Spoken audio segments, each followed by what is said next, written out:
کے اندر ارشاد فرماتا ہے الا ان اولیاء اللہ لا خوف علیہم ولا هم یحزنون، صدق اللہ العظیم وصدق رسولہ النبی الامین المتین الکریم ونحن علی ذلک لمن الشاہدین والشاکرین والحمد للہ رب العالمین۔ حضرات محترم، اللہ رب العزت جل مجدہ اپنے مقدس اور پاک اور پوتر کلام کے اندر ارشاد فرماتا ہے۔ کیا ارشاد فرماتا ہے؟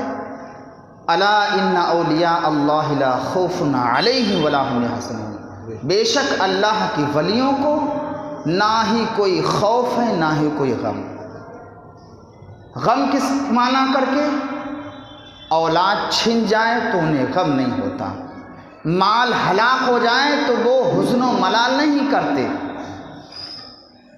اگر سگی اولاد چھن جائے چلی جائے اللہ رب العزت جل مجدہ اپنے پاس بلا لے تو انہیں حزن و ملال نہیں ہوتا، جس طرح سے ہم بے چین ہو جاتے ہیں۔ اگر ہمارا مال ہلاک ہو جائے تو ہم بے قرار اور بے چین ہو جاتے ہیں، کیا وہ اللہ کے مقدس ولی بھی بے چین اور بے قرار ہو جاتے ہیں؟ اللہ کے ولی کبھی بے چین و بے قرار نہیں ہوتے، نہ انہیں حزن و ملال ہوتا ہے مال کے چھن جانے پر، اولاد کی چلے جانے پر، یہاں تک کہ ان کا سب کچھ اگر راہ خدا میں قربان ہو جائے تب بھی وہ حزن و ملال نہیں کرتے، اور نہ ہی دنیا کے کسی انسان سے وہ ڈرتے ہیں، اگر ڈرتے ہیں تو ایک اللہ سے ڈرتے ہیں۔ یہ اس کی تفسیر ہے۔ تو حضرات محترم، اس دین کو میرے مصطفیٰ نے کیسے سجایا، کیسے پھیلایا، آج ہر گھر میں دین کی ڈنکے بج رہے ہیں، نبی کا نام لینے والے ہیں، لیکن حضرات محترم اس دوران کیا حضور کو تکلیفیں نہیں ہوئی؟ دین کے دشمن حضور ہی کے زمانے سے تھے، بلکہ یہود و نصارہ نے تو پڑھ رکھا تھا کہ ایک آخری نبی دنیا کے اندر مبعوث ہوگا، تو ان کی التجائیں، ان کی آرزو یہ تھی کہ میری قوم میں ہو، لیکن آپ ہوئے عیسیٰ علیہ السلام کی اولاد میں، تو دین کے دشمن ہو گئے اور بانی دین کے بھی دشمن ہو گئے، اسلام کے دشمن ہوئے، بانی اسلام کے دشمن ہوئے، یہاں تک کہ معاذ اللہ مٹانے کی کوشش کی، کہا کہ جب بانی اسلام ہی کو مٹا دیں گے تو پھر دین خود بخود مٹ جائے گا، لیکن اللہ نے اس دین کو بچا کے رکھا۔ آج بھی یہود و نصارہ اس دین کے پیچھے پڑے ہیں اور انہوں نے قسمیں اٹھا رکھی ہیں کہ اس دین کو ہم تباہ و برباد کر دیں گے، اور وہ آج اپنے مشن میں کچھ حد تک کامیاب بھی ہو رہے ہیں، لیکن ہو نہیں پائیں گے۔ آپ کھانے والی اشیاء اٹھا کے دیکھو، وہ خنزیر کی چربی ملاتے ہیں، چنے کتنے پروڈکٹ میں چربی ملاتے ہیں، چونکہ یہ تو کھانا حرام ہے، اس کا بال، اس کی کھال، اس کی دباغت دینے سے بھی پاک نہیں ہوتی، نمک لگانے سے بھی پاک نہیں ہوتی، اور قرآن مقدسہ کے اندر اس کو کھانے سے منع فرمایا، کیونکہ یہ بے حیائی پیدا کرتا ہے انسان کے اندر۔ تو یہ کسی طرح سے مسلمانوں کو بہکاتے ہیں تاکہ ان کے دلوں سے، ان کے دماغوں سے حضور کی محبت دور ہو جائے، دین کا شوق اور جذبہ دور ہو جائے، لیکن حضرات محترم یہ کامیاب نہیں ہوں گے۔ اس دین کی حفاظت کرنے والا اللہ ہے۔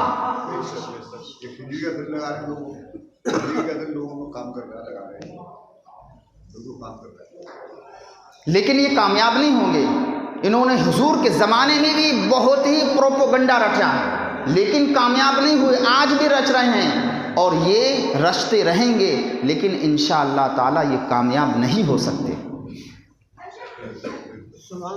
کبھی تو ولی کی شان میں، کبھی صحابہ کی شان میں، کبھی تابعین، کبھی نبیوں کی شان میں گستاخی۔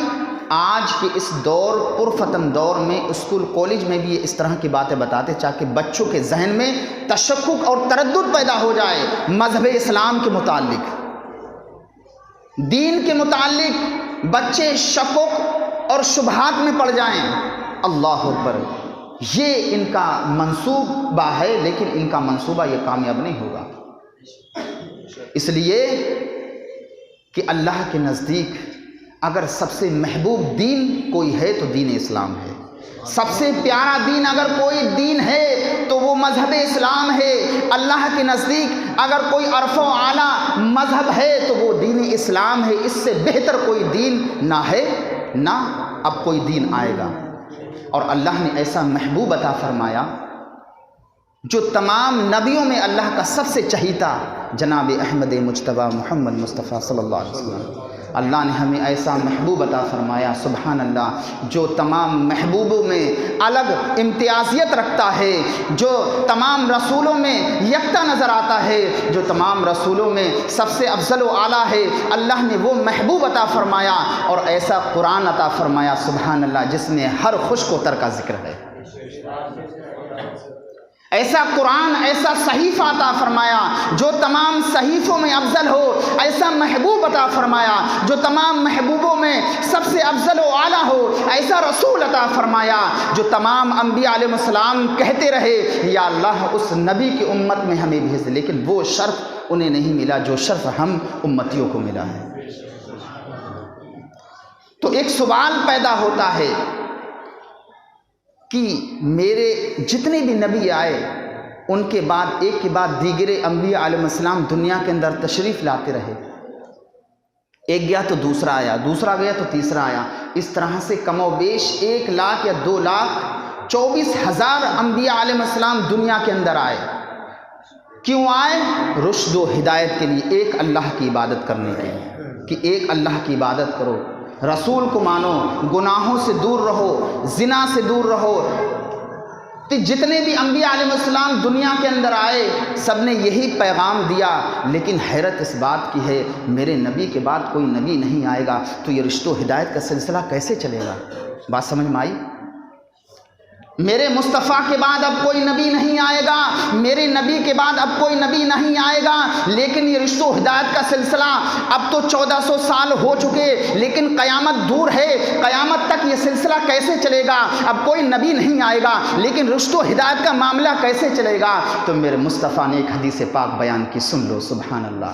میرے مصطفیٰ کریم ارشاد فرماتے ہیں علماء امتی کا انبیاء بنی اسرائیل، سبحان اللہ، میری امت کے علماء بنی اسرائیل کے نبیوں کی طرح ہوں گے۔ کیا مطلب؟ کہ جو پچھلے انبیاء علیہ السلام دین کا کام کرتے رہے، رشد و ہدایت کا کام کرتے رہے، لوگوں کو ایک اللہ کی عبادت کے لیے بلاتے رہے، گناہوں سے بچاتے رہے، جو کام انہوں نے کیے میری امت کے علماء کریں گے، میری امت کے نیک لوگ کریں گے، میری امت کے مدرسین کریں گے، میری امت کے محققین کریں گے، میرے امت کے مبلغین کریں گے، میری امت کے مجاہدین کریں گے، میری امت کے جو ہے علماء اکرام کریں گے، نیک کریں گے، نیک سے مراد اولیاء اللہ کریں گے۔ جب بھی کوئی دین میں خسارہ ہوا، دین کو برباد کرنے کے لیے کوئی کھڑا ہوا، اللہ نے ایک نہ ایک مجاہد پیدا کیا، کبھی تو غوث اعظم بن کر چمکے، کبھی مجاہد ملت بن کر، کبھی مجدد الف ثانی بن کر۔ جب ہندوستان کے اندر کفر و شرک پھیل گیا، لوگ بتوں کی پوجا کرنے لگے، بیٹیوں پر ظلم اور تشدد کے پہاڑ توڑنے لگے، تو پھر سنجر کی سرزمین پر اللہ نے ایک مقدس ولی حضرت خواجہ معین الدین چشتی اجمیری سنجری کو پیدا کیا۔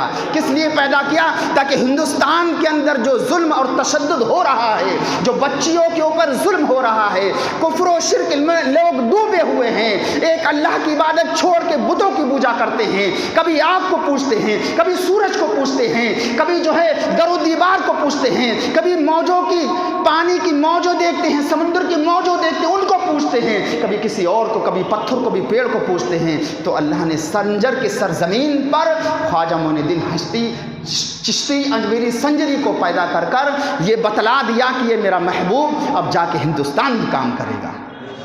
پھر اللہ نے ہمارے خواجہ غریب نواز کو ہندوستان کے اندر مبعوث فرمایا۔ تو حضرات محترم، جب بھی دین میں خسارہ ہوا، اللہ نے کسی نہ کسی اپنے محبوب کو پیدا کر کے معاملہ ختم کر دیا. دین کا جھنڈا آج بھی لہرا رہا ہے اور صبح قیامت تک انشاءاللہ لہراتا رہے گا. خواجہ غریب نواز اللہ اکبر پیدائشی ولی ہیں. یہ نہیں کہ بعد میں ہوئے، بلکہ شکم اطہر میں جب تھے آپ کی ماں ام الورا مشہور ہیں ماہ نور کے نام سے، فرماتی ہیں کہ جب میرا بچہ میرے شکم میں تھا، میرا نور نظر جب میرے شکم میں تھا، میرے پیٹ میں تھا، تو اس وقت میں عجیب و غریب خواب دیکھا کرتی تھی. بڑے بڑے اولیاء اللہ میرے خواب میں آتے اور خوشخبری دیتے کہ اے ام البرا، ماہ نور اللہ تیرے پیٹ کو بھی حسن کرے اور تیرے پیٹ کے اندر جو نورانی بچہ ہے اللہ اس کو بھی حسن کرے. جب آپ کی ولادت ہوئی تو باپ نے کہا کیا نام رکھا جائے، لوگوں نے کہا کیا نام رکھا جائے، تو ماں نے کہا کوئی نام نہ رکھا جائے بلکہ حسن رکھ دیا جائے، کیونکہ عالم خوام میں بزرگوں نے حسن ہی کہہ کے پکارا. سبحان اللہ. آپ کی سیرت طیبہ بچپن ہی سے اللہ اکبر روایتوں کے اندر آتا ہے کہ جب شکم اطہر میں تھے تو ام الورا فرماتی ہیں ہمارے مکان میں اتنی برکتیں ہوتی تھیں، اللہ کی اتنی رحمتیں نازل ہوتی تھیں کہ ہمارے یہاں غلے میں اتنی برکت ہوتی تھی کہ ہمارے جو پڑوس کے غریب غربا لوگ تھے وہ خواتینیں آتی ان کو ہم دے دیتے، لیکن ہمارے یہاں کبھی کوئی کھانے پینے کی کمی نہیں ہوتی. اور روایتوں کے اندر ہے کہ جب آپ کی ولادت ہوئی،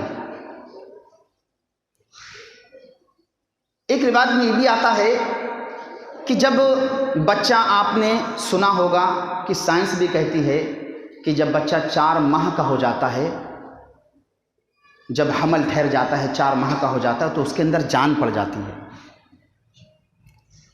تو ام الورا فرماتی ہے کہ جب میرا نور نظر حسن یعنی خواجہ غریب نواز جب 4 مہینے کے ہو گئے تو جب ان کے جسم میں جان پڑ گئی، روح پڑ گئی، تو تہجد کے وقت سے لے کر صبح چاشت تک یا اشراق تک وہ میرے پیٹ کے اندر ورد کیا کرتے تھے. وہ ورد کیا ہے؟ لا الہ الا اللہ محمد رسول اللہ. اور اتنی بلند آواز سے شکم اطہر میں کرتے کہ ان کی ذکر کی آواز میں اپنے کانوں سے سن لیا کرتی تھی. اللہ، اتنی بلند آواز سے ذکر کرتے. اور جب آپ کی ولادت ہوئی جس رات، اس رات اللہ رب العزت جل مجدہ کا اتنا کرم ہوا کہ سنجر کی پوری زمین پر جہاں جس بستی میں آپ رہتے تھے چھما چھم اللہ کی رحمتیں برس رہی تھیں پوری رات. اچھا، سنجر کے لوگ بڑے نیک متقی پرہیزگار تھے، پوری بستی نمازی تھی، پرہیزگار، پنجگانہ نماز تو پڑھتے ہی تھے لیکن اٹھ اٹھ کے تہجد گزار بھی تھے، تہجد کی نماز بھی پڑھا کرتے تھے. جس بستی میں حضور غریب نواز، انہی کا ہی مہینہ چل رہا ہے اور 6 تاریخ کو عرس بھی ہے، تو انشاءاللہ انہی کی سیرت پر بولا جائے تو اور بہتر رہے گا. اور ان کا احسان ہے ہم پر، ان کا ذکر کرنا ہمارے اوپر ضروری ہے. ان کے صدقے میں تو ہمیں اسلام ملا یار. یہ مسجد نورانی، یہ امامیں، یہ ٹوپی ہے سر پہ، یہ داڑھی انہی کا ہی صدقہ ہے، نہیں تو پتہ نہیں کس کی پوجا کر رہے ہوتے. تو ہم پر ضروری ہے ان کا ہم ذکر کریں، ہم پر فرض ہے کہ ہم ان کا ذکر کریں. تو حضرات محترم، تہجد گزار لوگ تھے. تو جب تہجد کے لیے ان میں سے ایک شخص اٹھا، دیکھا آسمان میں بڑی روشنی ہے تو گھبرا کے اٹھے، شاید کہ تہجد کا وقت قضا ہو گیا. اب پوری بستی اٹھتی تھی، 1 اٹھا، 2 اٹھا، 3 اٹھا کہ آج نماز تہجد قضا ہو گئی، صبح کاذب ہو گیا، صبح کاذب ختم، صبح صادق شروع ہو گیا. تو اب گھر سے باہر نکلے کہ اگر بستر پر لیٹے رہیں گے تو صبح کی نماز قضا ہو جائے گی، تو اب کیوں نہ مسجد کی جانب چلا جائے. تو سارے لوگ مسجد کی جانب چلے. تو راستے میں حضور غریب نواز کے والد بزرگدار غیاث الدین رحمۃ اللہ تعالیٰ علیہ سے ملاقات ہوئی. کہا کہاں جا رہے؟ کہا آپ کو معلوم نہیں کہ تہجد صبح ہو گئی ہے اور ہماری نماز تہجد قضا ہو گئی اور ہم مسجد کی جانب فجر کی نماز ادا کرنے کے لیے جا رہے ہیں؟ تو کہا نہیں، ابھی تو نہیں، ابھی تو وقت ہے کہ آپ کو نہیں دکھتا آسمان میں اتنی سفیدی ہے، اتنی روشنی ہے.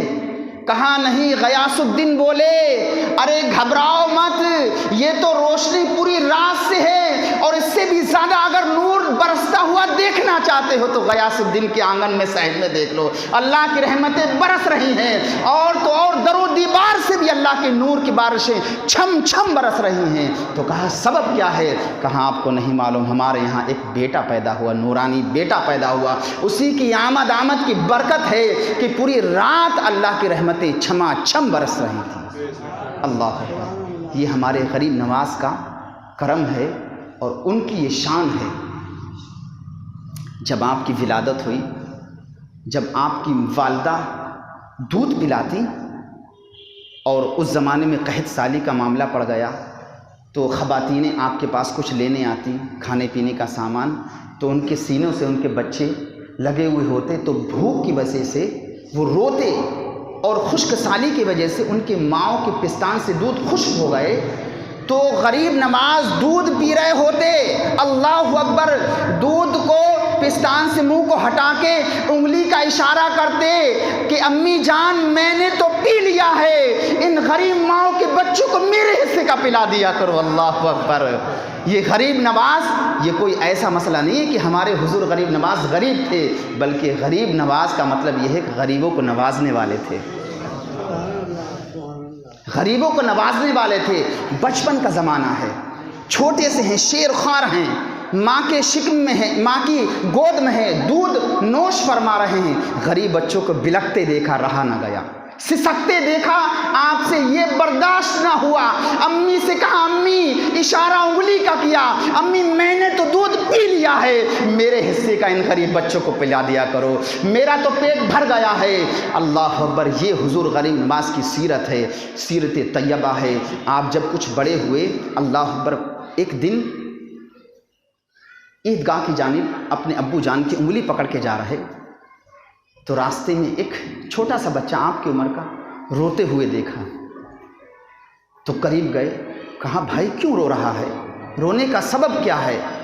تو بڑی سسکیاں دے کر رو رہا تھا، تو کہا کہ آج عید کا دن ہے، میرے والد صاحب کا انتقال ہو گیا، میرے پاس کوئی کپڑا نہیں ہے، کوئی لباس نہیں ہے، اور عید کا دن ہے، سارے بچے کپڑے پہن رہے ہیں، نئے کپڑے پہنے ہیں، میرے پاس کپڑے نہیں، کھانے کو گھر میں کوئی سامان نہیں۔ اللہ اکبر، حضور غریب نواز نے اتنا سنا، چھوٹے سے بچے ہیں، دل تڑپ گیا، دل بے چین بے قرار ہو گیا، اپنے جسم کے جو بھی نئے کپڑے تھے سارے اتار کے اس غریب بچے کو پہنا دیے۔ ابو جان نے کہا بیٹا یہ کہاں ہے، یہ کیا کر رہے ہو، یہ کیا ہے؟ جواب دیا بابا جان آپ کو پتہ نہیں، میرے نانا جان نبی کی سنت ادا کر رہا ہوں۔ سبحان اللہ، بچپن میں، سبحان اللہ، چھوٹے سے بچے ہیں، شاید کہ ابھی اتنی علم پڑھے بھی نہ ہوں گے، باپ سے سنا بھی نہ ہوگا، لیکن اپنے ابا جان بابا جان غیاث الدین کو یہ بتلا رہے ہیں، بابا جان یہ تو میری نبی کی سنت ہے، اور سنت ادا کرنے کے بعد گھر گئے، جو پرانے دھلے ہوئے کپڑے تھے اس کو پہنا آپ نے، اور آپ قرآن اپنے والد صاحب سے سیکھ رکھا تھا آپ نے، قرآن اتنی عمدہ آواز میں پڑھتے۔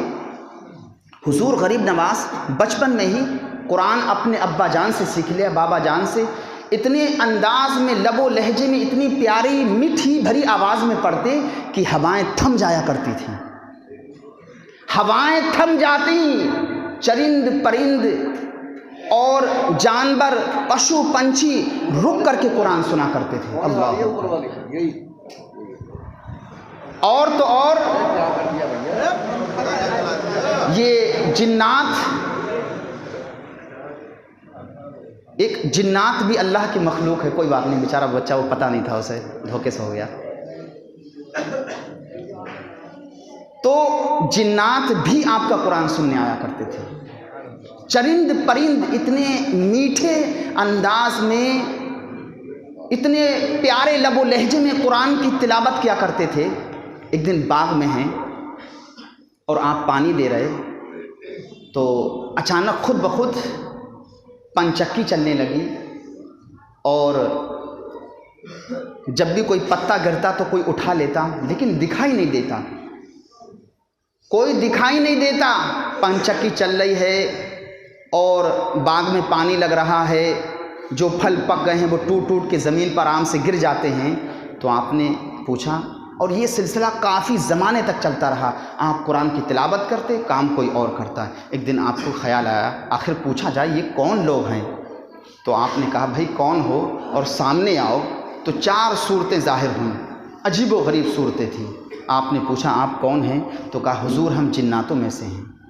تو کہا آپ کا کیا کام؟ آپ یہاں کیوں آئے؟ کہا حضور ایک زمانہ ہو گیا ہے، ہم آپ کا قرآن سننے آتے ہیں. کون کہتے ہیں؟ جنات. ایک زمانہ ہو گیا ہم آپ کا قرآن سننے آتے ہیں. آپ کے قرآن پڑھنے کا اتنا پیارا لب و لہجہ ہے کہ ہم کھنچے چلے آتے ہیں، اور ہمارے قرآن کے تلفظ کی ادائیگی ٹھیک نہیں تھی، اچھی نہیں تھی. ہم نے آپ کا قرآن سن سن کے اپنے قرآن کو درست کیا ہے، قرآن پڑھنا سیکھا ہے. تو اس ناطے آپ ہمارے استاد ہیں، اور شاگرد کا حق بنتا ہے کہ اپنے استاد کی خدمت کیا کرے. حضور ہم اپنا کام انجام دے رہے ہیں، آپ اپنا کام کرتے رہیے. آپ قرآن کی تلاوت کر دیے، اور حضور سنیے جب تک زندہ رہیں گے آپ کی خدمت کرتے رہیں گے. اللہ اکبر. بچپن کا زمانہ ہے، جب تک زندہ رہیں گے جنات کہتے ہیں خواجہ غریب نواز کی بارگاہ میں حضور آپ کی خدمت کرتے رہیں گے. یہ ہے حضور غریب نواز کی شان. اعلیٰ حضرت فرماتے ہیں فتاوی رضویہ کے اندر چند مقامات ہندوستان کے اندر ایسے ہیں جہاں دعا کبھی رد نہیں ہوتی پوری دنیا کے اندر. اس میں سے حضور اعلیٰ حضرت فرماتے ہیں خواجہ معین الدین چشتی اجمیری کی سنجری کی جو جگہ ہے، درگاہ ہے، اس کے ارد جو مسجد ہے وہ بھی ایسی جگہ ہے جہاں دعا کی جائے کبھی رد نہیں ہوتی. ایسی مقبول جگہ ہے، ایسی بابرکت جگہ ہے. تو حضرات محترم، آپ نے علم دین حاصل کیا، اور 14 سال کی عمر میں عالم، فاضل، مفتی، قاری سب بن گئے تھے. لیکن جب 14 سال کی عمر ہوئی تو آپ کے باپ کا سایہ سر سے اٹھ گیا. اللہ اکبر. باپ کا سایہ سر سے اٹھ گیا. آپ کے حصے میں ایک باغ خوبصورت اور ایک چکی آئی. آپ اسی کی دیکھ بھال کرتے، اور جو اس سے پیدا ہوتا اپنے والدہ کی خدمت کرتے. ایک آپ کا بھائی تھا، اس کی خدمت کرتے. تو ایک دن آپ باغ کے اندر سچائی کر رہے تھے، دیکھ بھال کر رہے تھے، پانی لگا رہے تھے. ایک اللہ کا مست بزرگ تشریف لاتا ہے. کون؟ ابراہیم قندوزی علیہ رحمہ. مست مجذوب، چہرے پر نور، اللہ کی بارشیں، چہرے پر نور کی بارشیں. جب آتے دیکھا تو فوراً دست بوسی کی، سلام کیا. سلام کرنے کے بعد ایک سائے دار درخت میں بیٹھایا، اور بیٹھانے کے بعد جلدی سے خوشہ توڑا انگور کا خوشخبار اور پیش کیا، اور 2 زانو ہو کر بیٹھ گئے اور انگور توڑ توڑ کے آپ کو دینے لگے. کھایا. یہ ادا اتنی پسند آئی اللہ کے مقدس ولی کو کہ آپ نے ایک کھلی نکالی، ایک روٹی کا ٹکڑا نکالا اور دانتوں سے چبایا اور حضور غریب نواز کے منہ میں رکھ دیا. کھانا تھا. اللہ اکبر. دل نور سے منور ہو گیا. دل نور سے منور ہو گیا. دین کی محبت ایسی پیدا ہو گئی، عشق رسول ایسا ٹھاٹھے مارنے لگا. اب آپ کے دل و دماغ سے پنچکی اور باغ کی محبت ختم ہو گئی. اب معرفت کیا پیدا ہوئی کہ اب جئیں گے تو مصطفیٰ کے لیے جئیں گے، دین کے لیے جئیں گے، مصطفیٰ کریم کے اس دین کو آگے بڑھانے کے لیے جئیں گے. مقصد آپ کا حیات زندگی کا مقصد کیا ہوا کہ اب جئیں گے تو اپنے نبی کے نانا جان کے دین کو بڑھائیں گے. ایک اللہ کی عبادت کی لوگوں سے کہیں گے، برائی کو ختم کریں گے. اب ہمارا مقصد زندگی کا یہی ہے. اب دماغ میں پنچکی اور دنیا کی دولت محبت سب ختم ہو گئی. ماں سے اجازت لی، آپ نے ساری دولت بیچ دی. جو بھی چکی تھی، باغ تھا، وہ سب راہ خدا میں خرچ کر دیا، غریبوں، یتیموں، مسکینوں میں دے دیا. ماں سے کچھ رقم ماں کو دی اور اجازت لے کے علم دین حاصل کرنے کے لیے نکل گئے. آپ نے علم دین حاصل کیا. علم دین حاصل کرنے کے بعد اور مزید جب ظاہری علم دین حاصل ہو گیا تو اب پیر و مرشد کی تلاش میں نکلے. کون؟ خواجہ غریب نواز. پیر و مرشد کی تلاش میں نکلے. جہاں بھی جاتے آواز آتی، حسن تمہارا حصہ یہاں نہیں کہیں اور ہے. ہزاروں بزرگوں کی بارگاہ میں گئے، اے حسن تمہارا حصہ یہاں نہیں ہے کہیں اور ہے. اللہ اکبر. آپ ڈھونڈتے رہے اپنے پیر و مرشد کو. حضرات محترم، کافی زمانہ گزر گیا. جب کہتے ہیں حضور غریب نواز کہ بغداد معلیٰ کے اندر حضرت جنید بغدادی کے نام سے مسجد جو منسوب ہے، اس مسجد میں پہنچا. ہزاروں اولیاء اللہ اسی کی جھرمٹ میں میرے پیر و مرشد حضرت خواجہ عثمان ہارونی تھے۔ اللہ اکبر۔ جب وہاں پہنچنے کے بعد بڑی پیاری بات ہے، پہنچے، سلام ہوا، جیسے پیر و مرشد کی نگاہیں میرے اوپر پڑی، کہتے ہیں حسن آ گئے بیٹا تم؟ آ گئے؟ جی حضور آ گئے۔ حضور آپ مجھے جانتے ہیں؟ تو کیا جواب دیتے ہیں خواجہ عثمان ہارونی آپ کے پیر و مرشد؟ حسن تمہیں کون نہیں جانتا ہوگا، تم ہندوستان کے بادشاہ جو ٹھہرے۔ اللہ اکبر۔ ہندوستان کے بارے میں کبھی غریب نواز نے سنا نہیں تھا، کبھی دیکھا نہیں تھا، کبھی آپ کو اس کا علم بھی نہیں تھا، لیکن آپ کے پیر و مرشد کہتے ہیں کہ ہندوستان کے بادشاہ کو کون نہیں جانتا۔ اللہ اکبر۔ یہ لقب آپ کے پیر و مرشد سے ملا۔ اس کے بعد آپ اپنے پیر و مرشد کے حلقہ ذکر میں شامل ہو گئے۔ شامل ہونے کے بعد جب بیت کا نمبر آیا تو کہا اے معین الدین 2 رکعت نفل نماز ادا کرو۔ کہتے ہیں میں نے بڑی خشوع اور خضوع کے ساتھ 2 رکعت نفل نماز پڑھی۔ پڑھنے کے بعد میں نے پیر و مرشد کی بارگاہ میں کہا حضور میں نے نماز نفل ادا کر لی، تو کہا اب سورہ بقرہ کی تلاوت کرو۔ اللہ اکبر۔ آپ سورہ بقرہ اتنے پیارے انداز میں پڑھتے تھے قرآن کی ہوائیں تھم جاتی، چرند پرند رک جاتے، جنات آ کے سننے لگتے، یہاں تک کہ جو چوپائے ہوتے وہ بھی آپ کی آواز اتنی پیاری تھی، اللہ کا مقدس کلام سن کے ٹھہر جاتے اور سننے لگتے۔ آپ نے بڑی اچھے انداز میں سورہ بقرہ کی تلاوت کی۔ اس کے بعد جب تلاوت ختم ہو گئی آپ بارگاہ میں آئے، حضور میں نے سورہ بقرہ کی تلاوت کر لی ہے، تو کہا اور 21 مرتبہ حضور کی بارگاہ میں لو لگا کے درود پاک پڑھو۔ آپ کہتے ہیں میں نے 21 مرتبہ درود پاک پڑھا۔ پاک پڑھنے کے بعد درود پاک پڑھنے کے بعد پیر و مرشد کی بارگاہ میں گیا، انہوں نے ہاتھ پکڑا، آسمان کی جانب دیکھا، آ تجھے خدا سے ملا دوں۔ سبحان اللہ، یہ ہوتے ہیں پیر، آ تجھے خدا سے ملا دوں۔ اس کے بعد کہتے ہیں کینچی لی، میرے بال، سر کے بال کاٹے، کاٹنے کے بعد ایک قیمتی ترکی ٹوپی پہنائی، اور اس کے بعد کہا کہ اب تم 1 اور دن رات مجاہدہ کرو، رو رو کے رب کی بارگاہ میں دعا کرو، کچھ التغاثہ کرو۔ کہتے ہیں پوری رات جاگ کے میں نے عبادت کی۔ عبادت کرنے کے بعد صبح کے وقت میں جب پیر و مرشد کی بارگاہ میں گیا تو کہا آ تجھے خدا سے ملا دیں۔ آسمان کی جانب کہا آسمان کی طرف دیکھو۔ آسمان کی طرف کہتے ہیں میں نے نگاہ اٹھائی، کہا کہاں تک دکھائی دیتا ہے؟ کہا حضور عرش اعظم کو دیکھ رہا ہوں۔ سبحان اللہ، یار ولیوں کی شان دیکھو، ہم یہاں سے بریلی نہیں دے سکتے ہیں، لیکن ولیوں کی شان ہے عرش اعظم۔ نیچے دیکھو، کہا حضور جب نیچے نگاہ دیکھی کہاں تک دیکھ رہے ہو؟ کہا حضور تحت السرا تک دیکھ رہا ہوں۔ اس کے بعد کہا 1000 مرتبہ سورہ اخلاص پڑھو۔ کہتے ہیں میں نے سورہ اخلاص 1000 مرتبہ پڑھی۔ اس کے بعد کہا میرے پیر و مرشد نے آسمان کی جانب دیکھو، میں نے آسمان کی طرف دیکھا، پوچھا اب کیا دکھائی دیتا ہے؟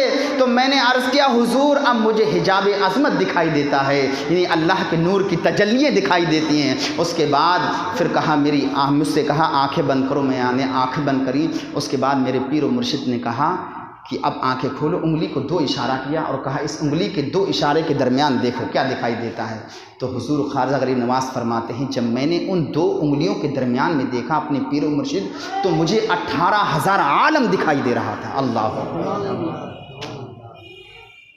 کچھ چھپا ہے بزرگ۔ اللہ نے اپنے نبی کو وہ نگاہ دوربین عطا فرمائی ہے کہ دنیا کی کوئی شے اللہ کے حبیب سے پوشیدہ نہیں ہے، اور اللہ نے بزرگوں کو بھی، نبی کے غلاموں کو بھی وہی شان عطا فرمائی ہے کہ آپ سے کوئی چیز پوشیدہ نہیں۔ حضور فرماتے ہیں میں پوری دنیا کو اس طرح سے دیکھ رہا ہوں جیسے ہاتھ کی ہتھیلی، اور حضور غوث اعظم فرماتے ہیں میں پوری دنیا کو اس طرح سے دیکھتا ہوں جیسے ہتھیلی پر رائی کا دانہ۔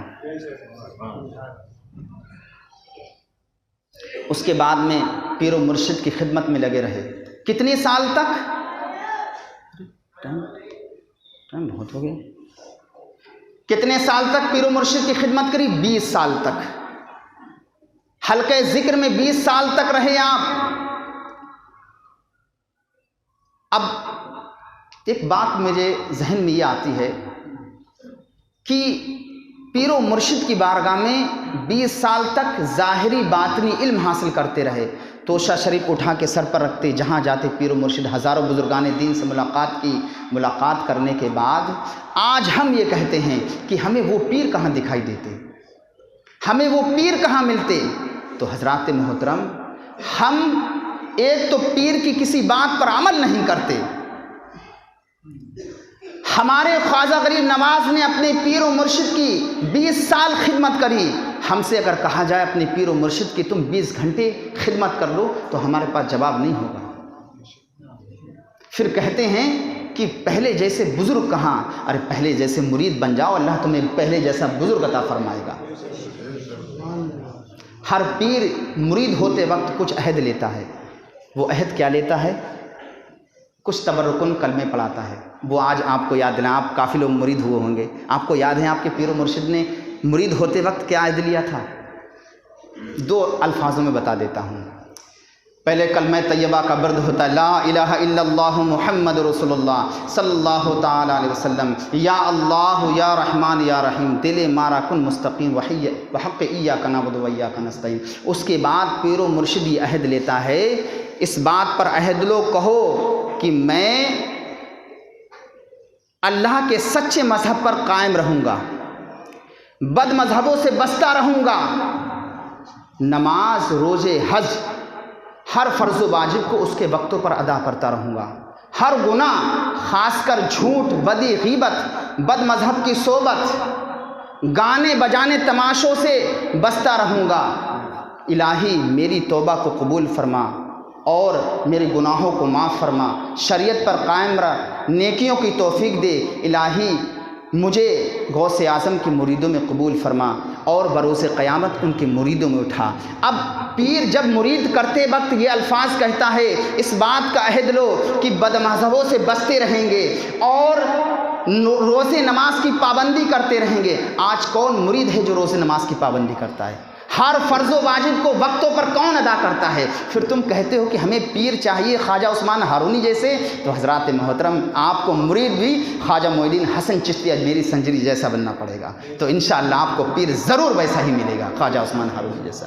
اللہ رب العزت کی بارگاہ میں دعا. خیر کافی ذہن میٹر ہے لیکن اب وقت ساتھ نہیں دیتا، اور مزے کی بات تھی، لیکن اللہ رب العزت کی بارگاہ میں جو سنا ہے سنایا ہے اسی پر ہم سب کو عمل کرنے کی توفیق عطا فرمائے. اللہ حضور غوث اعظم خواجہ معین الدین چشتی اجمیری سنجری کی سچی محبت عطا فرمائے. آمین ثم آمین. السلام علیکم. آپ لوگ سنت پڑھیں.